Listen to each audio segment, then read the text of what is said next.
आजकल बच्चे nursing home में होते हैं, अस्पताल में होते हैं, तो जाहिर सी बात है और डॉक्टर की टीम रहती है। लेकिन यदि कभी ऐसा हो कि कोई नवजात बच्चा है, बच्चा तुरंत हुआ हुआ है और उसके बाद में उसकी पल्स ठीक से नहीं आ रही या वो ढंग से रो नहीं रहा है, ऐसी कंडीशन में क्या देखना चाहिए, हम बात करेंगे डॉक्टर चौरसिया से। डॉक्टर साहब, क्या इसमें देखना पड़ता है? हाँ, जो बच्चे को सबसे पहले तो देखना रोया कि नहीं, नहीं रोया, सांस नहीं ले रहा, उसके बाद उसकी नब्ज़ देखते या फिर उसका हृदय की गति देख सकते हैं। वो आपको, यदि आपके पास स्टेथोस्कोप नहीं है तो हाथ से भी महसूस हो जाती है। यदि हृदय गति नहीं है तो ऐसे बच्चों में, नवजात शिशु में, आप उसका भी तुरंत सीपीआर कर सकते हैं। उनके सीपीआर की विधि है जो बड़े बच्चों से, एडल्ट से थोड़ा सा अलग है। जैसे बड़े बच्चों में हम 30 बार दबाकर 2 बार सांस देते हैं, छोटे बच्चे में इसकी हृदय गति भी ज़्यादा होती है, 120 से 160, सांस की गति भी 40 से 60 होती है। तो उसी के हिसाब से इसको हम 90 बार दबाते हैं और 30 बार सांस देते हैं। उसका पैटर्न इस तरह से होता है कि दोनों थंब को उसकी छाती के ऊपर रखते हैं। जो थंब है वो निप्पल लाइन के ऊपर होते हैं और पूरा एन सर्किल करके उसको हम 1 2 3 1 एंड 2 एंड 3 एंड उसके बाद एक बार सांस देते हैं। 3 बार दबाना, एक बार सांस देना, और ये पूरा 1 मिनट में 90 बार हम इसको दबाते हैं और 30 बार सांस देते हैं। तो चूँकि 120 इवेंट्स इसमें हम करते हैं, तो ऐसा करने से भी हो सकता है नवजात शिशु की सांस लौट आए, हृदय गति लौट आए और उसमें ये सहायक हो। तो जो भी आपका सीपीआर है, चाहे वो एडल्ट्स का हो, चाहे पीडियाट्रिक एज का हो, चाहे नवजात शिशु का हो, हमें लगता है कि हर एक नागरिक को आना चाहिए। इसी दिशा में हम लोग पिछले 2-3 साल से प्रयास कर रहे हैं। कई जगह हम लोगों ने जाके लाइव इसका डेमो किया और आप लोगों के माध्यम से आगे भी हम स्कूलों में, ऑफिसेज में, हमारे पास जो सेंट्रल आईएपी वहाँ से मैनीक्विन, ये मैनीक्विन कहलाते आ गए हैं, तो हो सकता है आगे भी हम इस तरह के प्रोग्राम करें कि डॉक्टर्स के अलावा जो भी पैरामेडिक्स हैं या जो स्टूडेंट्स हैं या जो ऑफिशियल लोग हैं, लेमैन हैं, उनको भी हम सीपीआर के बारे में जानकारी दें और उनको करने की विधि सिखाएं। डॉक्टर ओम, बीते 3 दिनों में मेडिकल कॉलेज में कितने बच्चों को सिखाया गया? देखिए, अभी इसमें करीब 40 लोगों को सीपीआर सिखाया गया और 40 लोगों को जो एडवांस लाइफ सपोर्ट, ये सब मशीनें जो आप देखें, इनके बारे में सिखाया जा रहा है।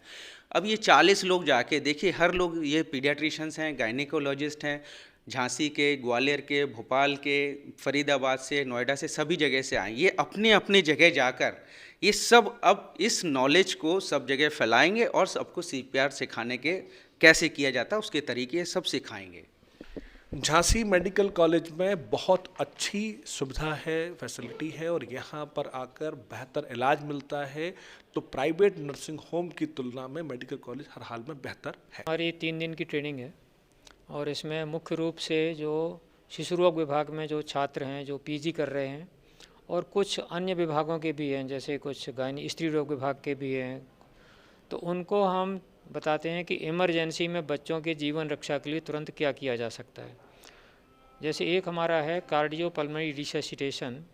जब कोई बच्चा कभी अचानक बेहोश हो जाए, हृदय गति रुक जाए, एक्सीडेंट हो जाए, या कभी पानी में डूबने के बाद बच्चे को तुरंत निकालते हैं, या बिजली का झटका लग जाता है, करंट लग जाता है, बच्चे बेहोश हो जाते हैं, हृदय गति रुक जाती है, तो तुरंत उनकी जीवन रक्षा कैसे की जाए, उसको हम बोलते हैं कार्डियोपल्मोनरी रिससिटेशन।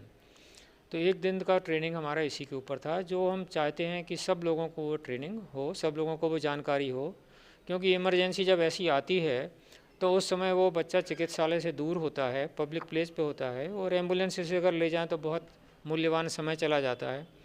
तो कार्डियोपल्मोनरी रिससिटेशन, जिसको हम सीपीआर बोलते हैं, उसको तो जहाँ पर घटना हुई है वहीं पर उपलब्ध होना चाहिए। तो जो लोग हैं, जो व्यक्ति वहाँ पे दे सकते हैं।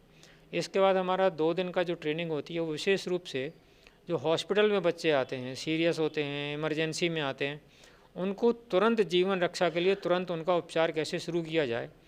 तो प्रारंभिक अवस्था में हम ये कोशिश करते हैं कि जीवन रक्षा के उपाय किए जाएं, क्योंकि बीमारी का पता करने में थोड़ा सा टाइम लगता है। कुछ टेस्ट भी लगते हैं कि बच्चे को टीबी है, मलेरिया है, टाइफाइड है, डेंगू है, मस्तिष्क ज्वर है, ये पता करने में थोड़ा सा टाइम लगता है। लेकिन अगर उस बच्चे के श्वसन या सांस में कोई दिक्कत है, उस बच्चे के रक्त संचार में कोई दिक्कत है, तो उसको जीवन को तुरंत खतरा हो सकता है। तो इन चीज़ों को तुरंत आइडेंटिफाई करें, तुरंत उनकी पहचान करें, उनका उपचार शुरू करें, ताकि जो विशेष बीमारी है उसके उपचार के लिए हमें समय मिल जाए और बच्चे को और फर्दर अस्पताल में आने के बाद में उसकी तबीयत और ख़राब ना हो।